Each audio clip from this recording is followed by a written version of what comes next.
Bonjour à tout le monde, ici Jean-Claude Célie, guérisseur, magnétiseur en Suisse. Je vous remercie d'avance de vous abonner à ma chaîne YouTube si ce n'est pas encore fait, de liker ma vidéo si vous l'appréciez et de regarder les commentaires sous la vidéo et vous y trouverez mon site internet, mes coordonnées téléphoniques ainsi qu'un lien de Sophia Voyance. Aujourd'hui, nous allons parler des Denis, des Denis, des Denis ou des Dionysos. Évidemment, la traduction deux fois né nous aiguillera vers des accouchements prématurés dans la famille. Dionysos évoque l'alcoolisme et le délire extatique. Il faudra aller chercher la violence des hommes et la rancœur qu'éprouve Denise vis-à-vis d'eux. C'est par des pathologies vaginales et notamment des mycoses à répétition qu'elle exprimera cette colère sexuelle. Pour compenser la violence généalogique, Denis se construira quant à lui dans un état dépressif et une impuissance latente, à moins qu'il ne tombe dans l'agressivité. Ce prénom nous renseigne sur quelque chose qui s'est passé dans la famille, contre son gré, par la contrainte morale ou physique. Sur le plan inconscient, c'est un viol qui peut se manifester sur un des quatre plans intellectuels, les Denis ayant besoin d'être poussés pour prendre une décision émotionnelle avec l'arrêt du contact à l'adolescence, sexuelle avec ou sans pénétration, corporelle, le corps étant soumis à une grande obligation physique. C'est au niveau des filtres, en particulier rénaux, que la cristallisation de l'inconscient familial se focalisera, car Denis devra également trier le vrai et le faux des dires de sa famille. Denis devra se contenir et se contenter de peu, se passer des bonnes choses et même se priver. S'il veut solutionner, il devra prendre garde aux épanchements pleuvraux, synoviaux par exemple. C'est en restant discret et silencieux que Denis portera sa lourde culpabilité et ses responsabilités. C'est la racine chaldéenne qui nous donne le radical de force d'expansion et d'activité débordante, racontant une généalogie pleine de rancœur, de colère et de violence. Dans une famille où la lutte et l'hostilité étaient de premier ordre, on cherchera les diabétiques.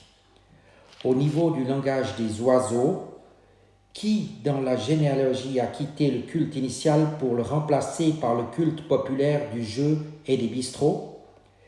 Denis refuse d'abord et réfléchit ensuite. Cette attitude générera des brûlures gastriques.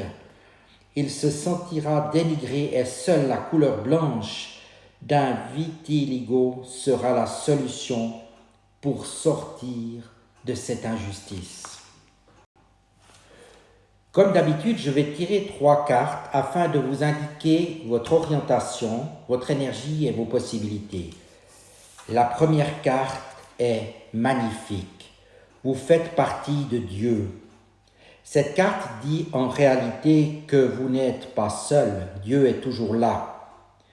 Est-ce parce que vous remettez ce principe en question que vous recevez cette carte? Il n'y a pas d'affliction plus grande que celle de l'humain qui se croit tout seul. Cette impression débouche toujours sur une piètre estime de soi et une vie vécue, le cœur lourd. En vérité, nous sommes tous remplis de Dieu. C'est là le principe même de la création. Nous ne sommes pas faits que de poussière, nous sommes aussi faits à l'image de Dieu. Ainsi Crillon nous dit que tous les éléments même de la création se cachent en nous. Ils se cachent parce que nous sommes libres de les découvrir et que pour cette raison nous devons les y chercher. Les changements les plus extraordinaires en vous se produisent quand vous reconnaissez et acceptez le fait que vous n'êtes jamais seul et que vous avez toujours accès à du soutien. Imaginez que durant toute votre vie, des anges vous accompagnent, qu'ils attendent patiemment à vos côtés que vous leur demandiez « Êtes-vous là ?» Ils resteront près de vous jusqu'à votre dernier souffle, toujours disposés à vous exaucer jusqu'à votre magnificence. C'est là une des plus grandes vérités qui soit. Maintenant, au niveau de l'énergie. Chakra du cœur. Magnifique carte. Ouvrez votre cœur. Soyez dans le cœur. car on vous aime, les Denis, les Denises, et continuez à aimer les autres. Plus vous ouvrirez votre cœur, plus vous irez en avant. Cette carte est aussi magnifique pour vous. Et la troisième carte, qui est dans l'ordre des possibilités, est la suivante. Un signe. Asseyez-vous tranquillement et fermez les yeux. Demandez à votre être supérieur de vous donner un signe qui représente votre plus haut développement pour cette vie. Que ce soit ce qui vient, ce sera le signe le plus parfait, qui soit pour donner vie dès à présent à ce que veut votre être le plus haut au plus haut niveau. Cela peut être une couleur, un sentiment, une idée, un souvenir, un guide ou un ange, quelque chose d'abstrait ou un symbole. Imaginez que votre signe flotte doucement devant vous. Il rayonne de lumière, d'énergie et de sagesse, qu'il diffuse à profusion dans toutes les parties de votre être. Tout est transformé, vous donnant accès à votre volonté supérieure et un courage plus grand.